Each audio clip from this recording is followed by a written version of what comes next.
So sometime recently, Holly Brown, she wrote her own sketch prompts and then put them in a sketchbook, and it's kind of a great idea, especially if you are at a loss for what to do, or if you don't really feel like you're at the top of your game but you still want to keep practicing. You can refer to these prompts to continue your work.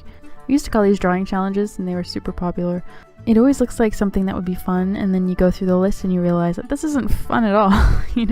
Most of the time they're just so vague. It's easy to go through a dictionary and make a list of words, and it's quite another to actually suggest something specific to work on. Especially if it's outside of your comfort level, it could really help you.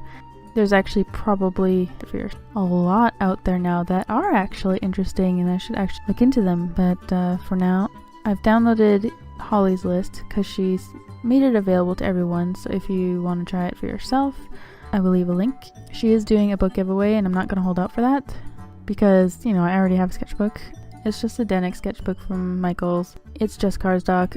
It doesn't handle watercolor very well. I thought that it was kind of a nice in-between, because the one before this was just a cheap sketchbook with drawing paper in it.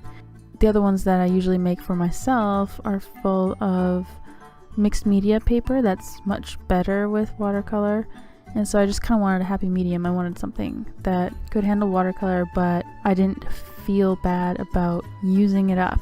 This particular page, this is the first one that I'm doing. I'm just going from top to bottom, I guess. I don't intend for these sketches to be finished work. I don't really want them to be. I want to stay loose. I want it to be a bit of a really low level exercise that I can just rattle off. But I also don't want to just waste my sketchbook doing this, so I kind of hope to get a little bit of a middle ground. Maybe some stuff will be good, some stuff will be terrible, I don't know. I am going to do these in the sketchbook. I'm starting from the back of the book and I'm working my way in, so because I want to have all these challenges sort of grouped together, so I'm starting from the back. So this is the last page in my journal. As I work, it will meet up with the rest of my sketchbook in the end, and then that way regular work and little sketch challenges won't be interspersed. And this is me trying to fight the temptation of making a separate sketchbook for every sketch challenge I do, because no one needs another excuse to have a sketchbook, alright? So I'm going to do this that way. Another thing I realized at the end of this is that maybe I shouldn't use watercolor.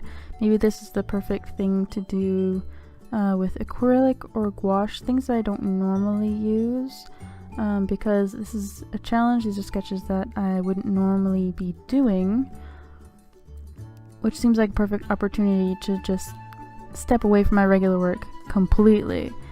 I am super interested in gouache at this very moment, and I think this would be a great way to use up the current really low quality gouache that I have, and maybe even my acrylic paint, because right now I'm kind of tempted to get acrylic gouache, and I sort of have it bookmarked on Amazon, but I'm not buying it right now, mostly because A, I'm not selling anything right now, so I don't have any art related income to spend on art supplies right now.